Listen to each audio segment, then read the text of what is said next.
Hi guys, welcome to your channel Barnwal Tutorials. Here I am Vikas Kumar Barnwal. You are watching top 10 daily current affairs, which is very important for the all competitive examinations, especially Railway Group D, SSC, State PSC and all banking examination. So friends, let's start our current affairs before we know the some important news of our country, which is very important. So friends, let's start. आज हमारे देश में राष्ट्रीय कवि रामधारी सिंह दिनकर का जन्मदिन मनाया जा रहा है। उनका जन्मदिन 23 सितंबर 1908 को हुआ था। वो बिहार के बेगूसराय के रहने वाले थे और 24 अप्रैल 1974 को तमिलनाडु में उनका निधन हो गया था। वो राष्ट्रीय कवि थे। उन्होंने अपनी टैलेंट से, अपनी नीतियों से, अपनी समझदारी से, अपने ज्ञान से देश को बहुत कुछ दिया है उन्होंने।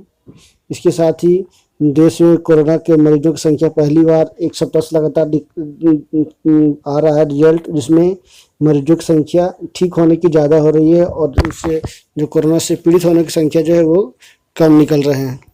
इसके साथ ही आज आयुष्मान भारत की वर्षगांठ भी मनाई जा रही है, जो आगे मैं इसके बारे में विस्तार से बताऊंगा। इसके बाद विश्वविद्यालय में 1 नवंबर से लगेगी पहली वर्ष की क्लास। नया कैलेंडर जारी कर दिया गया है। तो सभी देश भर के सभी विश्वविद्यालय कॉलेजों में अंडर ग्रेजुएट और पोस्ट ग्रेजुएट की पहली वर्ष की पढ़ाई 1 नवंबर से शुरू हो जाएगी। नया कैलेंडर जारी कर दिया गया है। सभी विश्वविद्यालयों को 31 अक्टूबर तक पूरी करनी होगी प्रवेश परीक्षा या प्रवेश प्रक्रिया। जितने भी एडमिशन है सबको शुरू करके रजिस्ट्रेशन करके सबको कंप्लीट करना होगा। इस सत्र में कम होगी छुट्टियाँ। परीक्षाएँ मार्च के दूसरे सप्ताह में शुरू हो जाएंगी। तो ये था। और भी कुछ आप जान सकते हो कि अब विपक्षी दलों ने भी मानसून सत्र का बहिष्कार किया है और हाल ही में उपसभापति के द्वारा जितने भी जो निष्कासित सांसद सदस्य उनको चाय पिलाया गया, उनको मनाने की कोशिश की गई थी। तो ये थी कुछ जानकारियाँ देश दुनिया से जुड़ी हुई। तो आगे जानते हैं आज की क्लास में क्या है। सो फ्रेंड्स, आगे देखते हैं। आज का क्लास शुरू होने से पहले मैं आपको कुछ बता दूं कि हमारा जो चैनल है बर्नवाल ट्यूटोरियल्स, वो ज्वाइन कर सकते हो टेलीग्राम पर भी आपको डेली अपडेट देते रहेगा। आप वहाँ से PDF और जानकारियाँ ले सकते हो। तो हमारा बर्नवाल ट्यूटोरियल्स सब्सक्राइब करना ना भूलें और टेलीग्राम से भी आप जानकारी ले सकते हो, पढ़ सकते हो। सो ये था हमारा टेलीग्राम चैनल से जुड़ी हुई। तो देखते हैं आज की क्लास में क्या है खास, क्या इम्पोर्टेंट है, क्या क्या हम लोग जानकारियाँ ले सकते हैं। उससे जुड़ी तमाम तरह की जानकारियाँ मैं देने वाला हूँ। तो आज की क्लास में सबसे पहले इम्पोर्टेंट है क्वेश्चन ऑफ द डे, जो काफ़ी इम्पोर्टेंट है। नेक्स्ट है आज का इतिहास। आज क्या क्या जो घटनाएं देश दुनिया में घटी थी उससे जुड़ी हुई तमाम तरह की जानकारियाँ मिलेगी आपको। उसके बाद जो मोटिवेशन लाइन, जो हमारे क्लास का गुरु है, काफ़ी इम्पोर्टेंट है ये, क्योंकि इससे हम इंस्पायर होते हैं और अपनी लाइफ में बदलाव लाते हैं। तो नेक्स्ट है टॉप 10 डेली करंट अफेयर्स। ये तो क्लास का ही मेन मोटो है आपको देना। और आखिरी है अबाउट द स्टेट्स में ना देके मैं कंट्री के बारे में आपको लगातार अभी दिखाऊंगा। स्टेट्स को मैं छोड़ दिया हूँ। आगे देखते हैं क्वेश्चन ऑफ द डे। आज पूरे विश्व में आयुष्मान भारत योजना की दूसरी वर्षगांठ मनाई जा रही है। यह विश्व की सबसे बड़ी स्वास्थ्य योजना है। तो आप देख सकते हैं कि मोदी जी के द्वारा जो भारत को एक सौगात दी गई थी, आयुष्मान भारत योजना विश्व की सबसे बड़ी स्वास्थ्य योजना है। इसकी शुरुआत झारखंड के रांची में 23 सितंबर 2018 को प्रधानमंत्री के द्वारा की गई थी। अभी तक लगभग 1.5 करोड़ से अधिक लोगों को इस अभियान के तहत इलाज या उपचार किया गया है और अभी इसकी संख्या लगातार बढ़ रही है। इस योजना के तहत लोगों को 5 लाख तक का मुफ्त इलाज किया जाता है। ये देश में जितने भी बड़े बड़े हॉस्पिटल हैं उनको टैग करके लोग आप इलाज कर सकते हो। इसमें अच्छी खासी लगभग 2000 से अधिक बीमारियों का इलाज इसमें हो रहा है। तो आप भी इसका फ़ायदा उठाओ।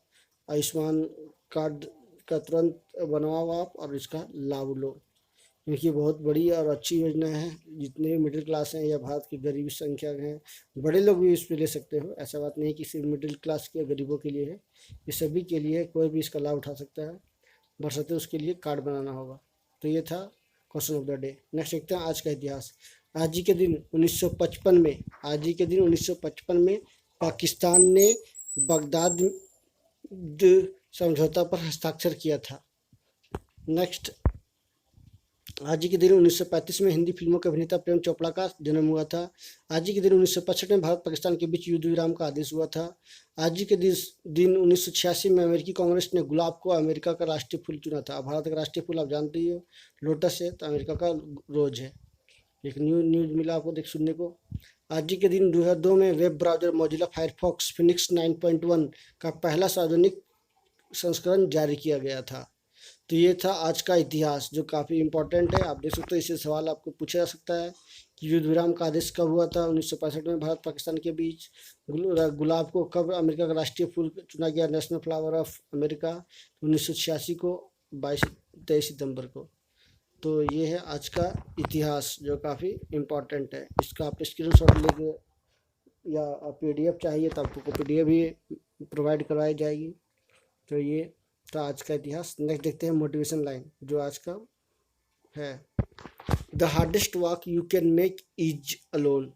यदि आप ज़्यादा टफ या ज़्यादा अकेला या ज़्यादा मजबूती से कदम उठाते हो या कदम लेते हो, तो वो आपका खुद का कदम हो, पर्सनल, निजी हो, ना कि किसी के सहारा लिया हुआ। But it is walk that will make you stronger. लेकिन ये जो है वॉक जो है, ये जो आपका कदम है, वो क्या आपको ज़्यादा मजबूत बनाएगी। तो बिल्कुल सही बात है। आप अपना खुद के पैरों पे खड़ा हो, अपना खुद डिसीजन लो, अपना खुद फ्यूचर को सिक्योर करो, अपना ड्रीम को खुद पूरा करो। ऐसा नहीं कि दूसरे का सहारा लो। दूसरे का सहारा लोगे तो वो क्या पता आपको जिस दिशा में जाना चाहते हो उस दिशा ना ले, दूसरी दिशा पहुंचा देगा। तो ये ज़रूरी है कि आप अपना आप सेल्फ कॉन्फिडेंस बना रखो और आप खुद अपना स्टेप बढ़ाओ। तो ये था आज का मोटिवेशन लाइन।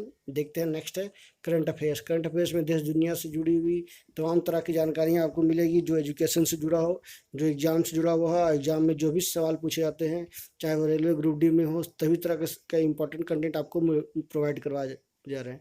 सबसे पहले आप इसको सब्सक्राइब कर ले और लोगों को ज़्यादा से ज़्यादा शेयर करें। तो देखते हैं आज का क्या है खास आज क्लास में।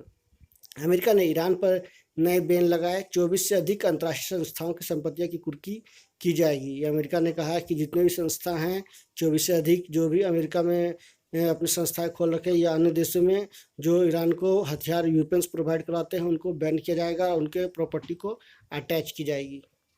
नेक्स्ट है बैंकिंग रेगुलेशन संशोधन विधेयक 2020 पारित किया गया। यह विधेयक सहकारिता क्षेत्र के बैंकों को भारतीय रिजर्व की निगरानी में लाने के लिए है। इससे पहले आरआरबी भी रीजनल रूरल बैंक नहीं थी, आरबीआई के फेवर में, आरबीआई के कंट्रोल में। तो आरआरबी को पहले आरबीआई ने अपना अंडरटेकिंग किया।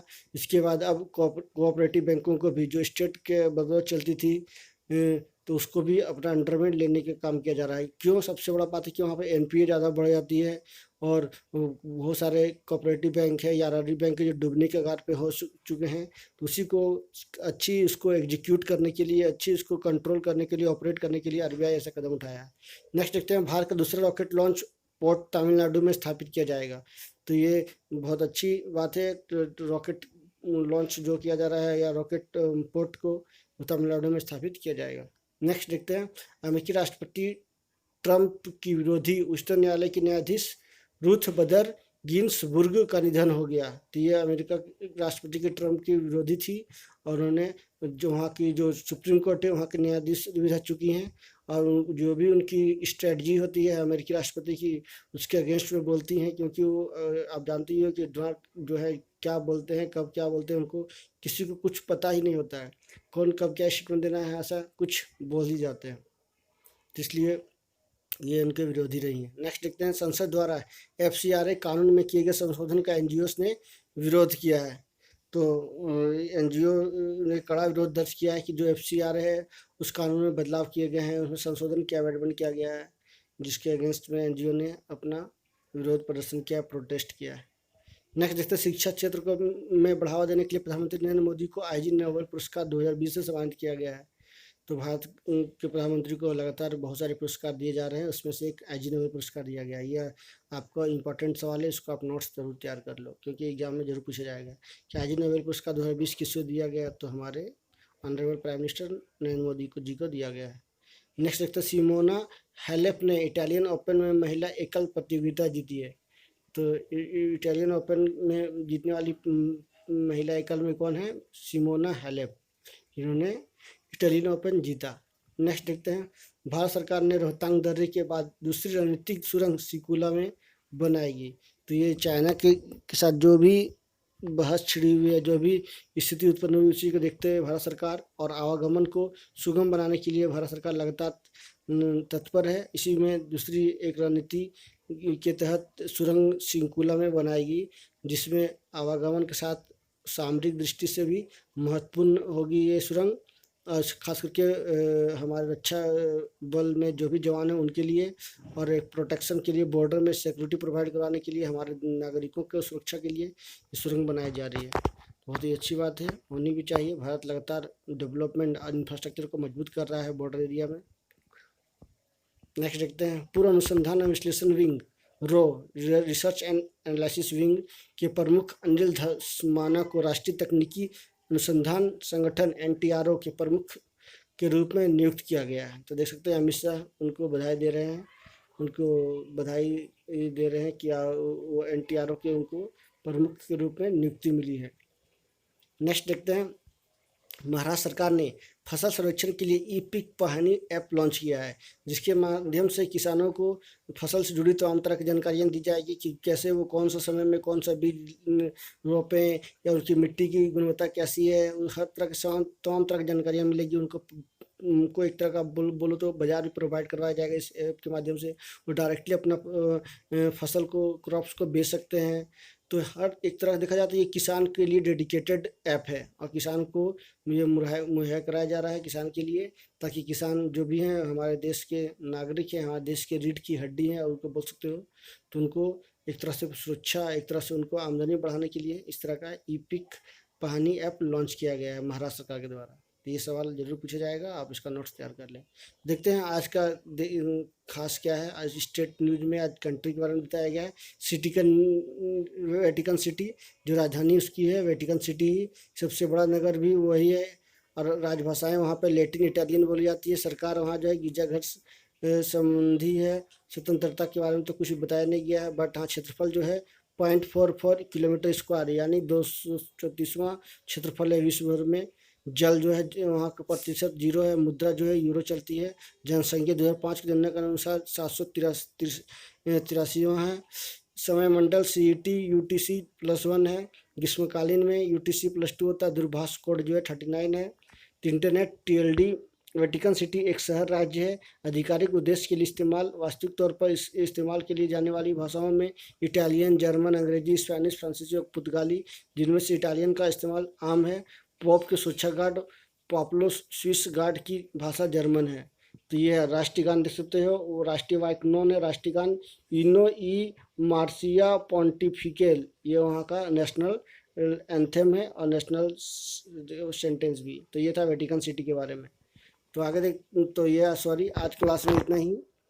सो थैंक यू वेरी मच। कैसा लगा क्लास जरूर कमेंट में बताएं। कोई तरह सुझाव देना चाहते हैं, या कोई एक्स्ट्रा जानकारी चाहते हैं, करंट अफेयर्स जुड़ा हुआ कोई बदलाव चाहते हैं, तो आप जरूर सुझाव दें।